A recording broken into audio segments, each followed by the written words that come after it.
Today I'll be sharing 10 things that I have learned about myself from exploring my human design. This will be interesting to you if, one, you're a human design geek and you just want to look at a chart and see how this is playing out for me individually in my own deconditioning process. Or if you're new to human design, it'll give you a taste of the potential for self-discovery that your chart contains. You'll also get to know a lot about me, and if we haven't met, I'm Karen McMullen. I use human design as well as channeled guidance from above to help guide people to discover their role that they're here to play in the global grand reorganization that's happening right now. On this channel, I share new videos every week, and I definitely invite you to join in subscribing. I love reading your comments, so feel free to engage as much as you're comfortable. Let's get right into the 10 things that I learned from my human design. The first thing that I learned from my human design is that my life is about being satisfied, not about being successful. So prior to discovering my human design, I was busy being a six-figure business owner, doing coaching trainings and public speaking and selling, marketing, delivering on my programs. I was really anxious and kind of caught up in that whole world based on my family, who was all really quite successful materially.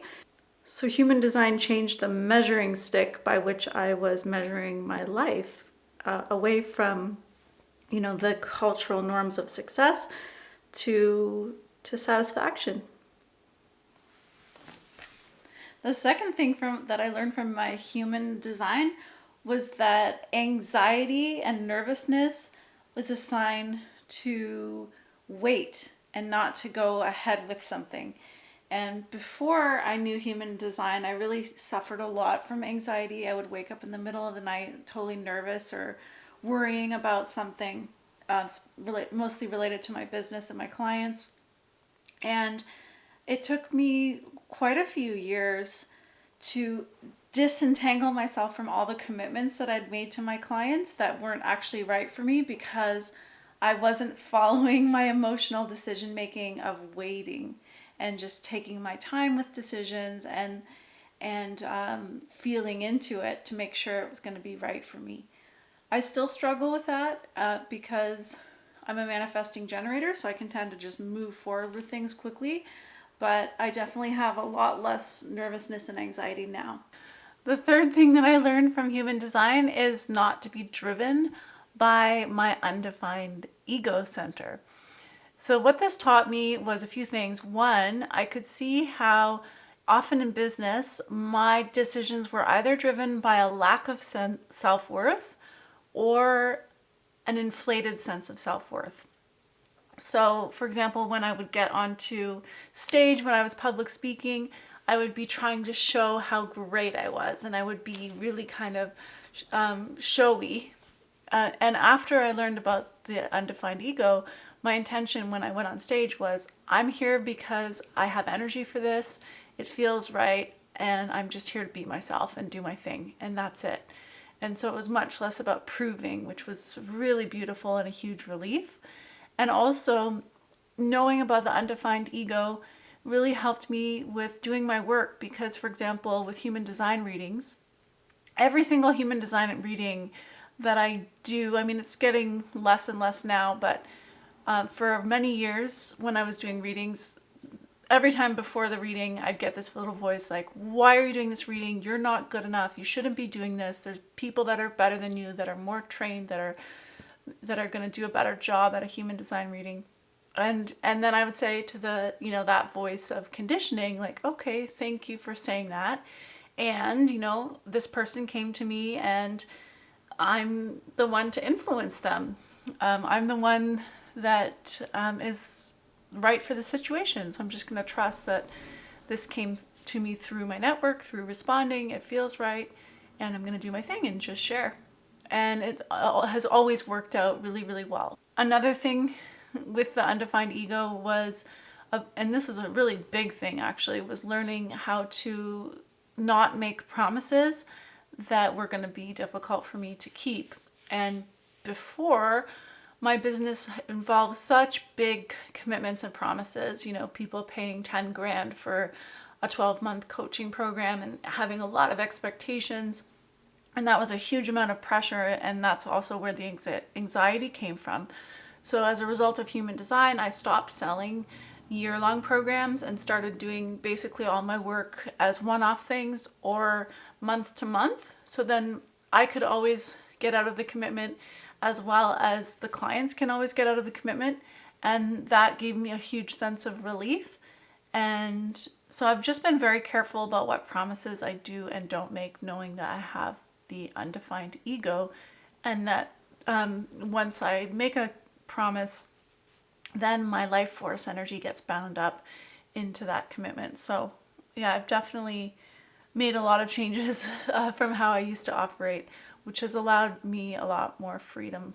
The fourth thing that I learned from my human design is my 4 profile. I'm a 4/6.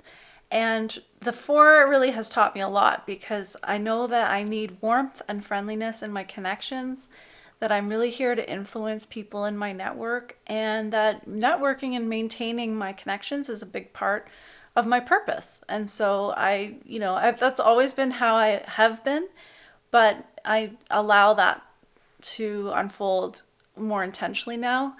And it also protects me from trying to influence strangers. So even if I meet someone like through my YouTube channel or through, just that isn't someone from my network, and I know that they're not friendly, then I immediately know they're not for me. And so I just let it go, because it can be really hard for a 4 to meet resistance and to try to influence where they're not welcome. So I quickly released that, whereas before that was a strong source of anxiety for me, was feeling like I should be trying to influence strangers. The 5th thing that I learned from my human design was from my 6 in my 4/6 profile, which is on the unconscious side, that people are watching. People are watching what I do more than what I say.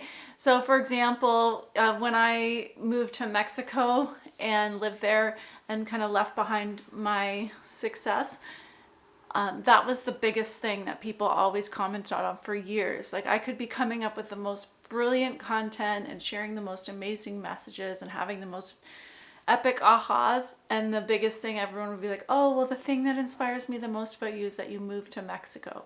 It was what I did and not what I said that people most learned from. And so this makes it really important for me to walk my talk. And I have definitely seen that as a 6, I don't really have very much margin for error in terms of being out of integrity, and I always get called on it right away. And I also notice that people are watching what I do. So for example, before I was a yoga teacher, when I would be in a yoga class and I would be doing the wrong pose, for example, if I, wasn't really paying attention and I was doing the wrong pose, I would notice that the people around me would also be doing the same thing I was doing, that they were watching what I was doing and they were following my example. The 6th thing that I learned from my human design was from having channel 3420, the channel of charisma, which links the gate of power to the gate of the now. It's featured heavily in my design. It's the first 2 gates of my incarnation cross on my conscious side. It's the most powerful channel in all of human design in terms of like raw energy that's able to manifest. So it's really kind of like having this high-powered vehicle and needing to learn how to handle it, and the difference between power versus force and trying. So I can really just have a strong tendency to force things to happen instead of just allowing them to happen. And I've really needed to learn a lot about that, and it's hard. It continues to be difficult because I have a lot of drive and energy that I can apply to things. So the secret there is, of course, waiting to respond, which is the secret for the generator. The difference between power and force is just responding. And man, I could tell you a million different lessons I've had about that. But also, more and more successes and letting things come to me versus initiating them. Channel 59.6, the seventh thing I learned from my human design is about the channel of mating.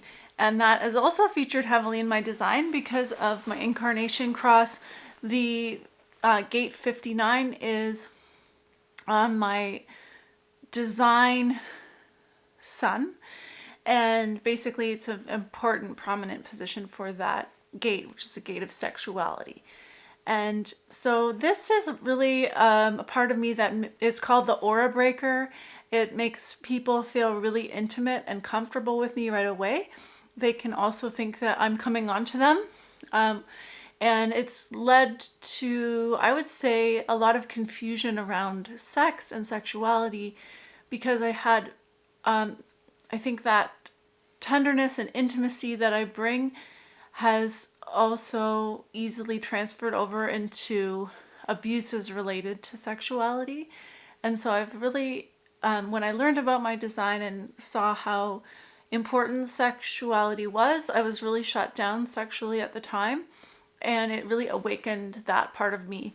So then as that part of me was awakened, I began to reflect on like all the different experiences I'd had and see some of the sort of abusive type dynamics. And then I went on a healing journey around that. So I did a lot of inner work about sexuality, including taking courses and working with counselors and doing a lot of meditation and healing. So that was a big part of my deconditioning process has been around sex and sexuality.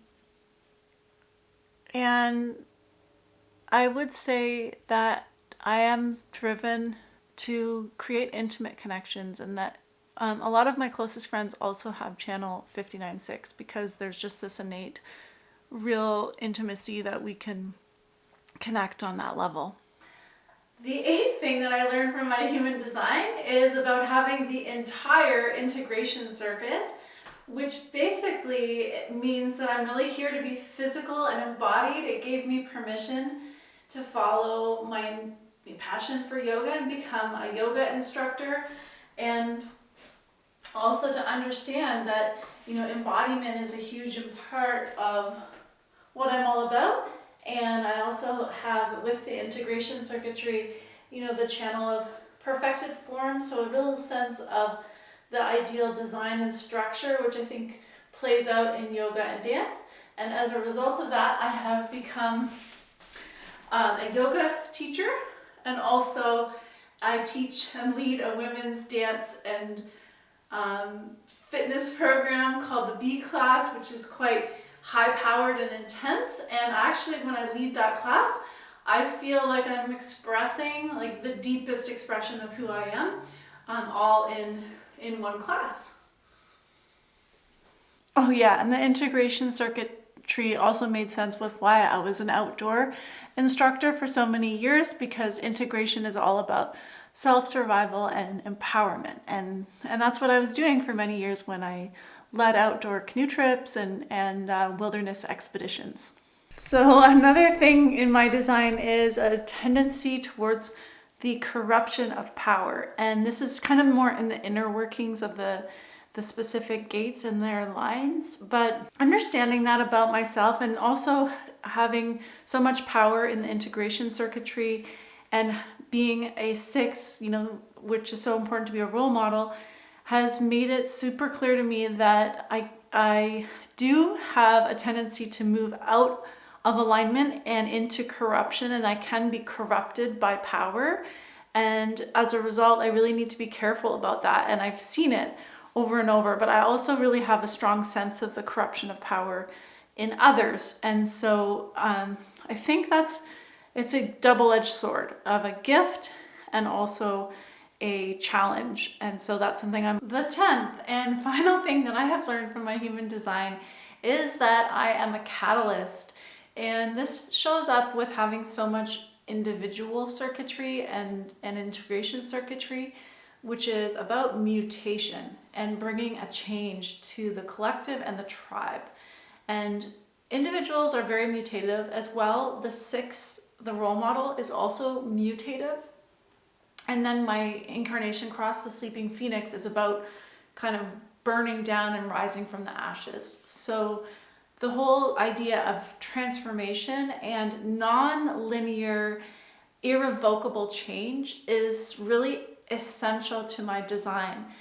And so what I've seen is that I really help people make those kinds of changes, even people that very rarely change in their life, because some people are much more stable and steady and they don't have a ton of change that happens throughout their life. When they come into contact with me, it's like that same chemical definition of the word catalyst. They change. And so understanding that I am a catalyst and watching the types of changes that have happened in people's lives as a result of interacting with me has allowed me to, at times, charge quite a bit more for my work, because I understand that one session with me can be a huge catalyst for change. And there's a lot of value in that. And also it's allowed me to kind of respect my presence a little bit more, and also respect people's no to want to interact with me, because the intimacy that I carry from the channel 59.6 and the gate 59, which is prominent in my chart, that intimacy that I bring then comes with all this catalytic transformation. And so that's not to be taken lightly. I think it's a strong design. I think it's also made it challenging in my personal relationships, especially with men, because it can be really confronting for people to interact with me if they haven't kind of wanted to look at certain aspects of themselves. I tend to bring those things to light. So it's not even like a conscious thing. It's just something that happens because, of course, we carry this information in our aura. So those are the things that I learned from my human design. Those are the major insights that I've had from human design. So I'd love to know what you thought. And also feel free to check out my readings. I do a really beautiful combination reading of channeled message as well as a human design reading for an hour. And if you really want to dive deep into your chart, then that's a 1.5 to 2 hour reading. So you can check those out on my website, karenmcmullen.ca. And I will look forward to seeing you soon. I'm doing a series now called Human Design Basics Done Well, which is really my thing. I do the basics well. I'm not super hyper detailed in terms of human design, but I really am good at giving you a solid foundation in your design and how to live it. So thanks so much for watching, and I will see you soon.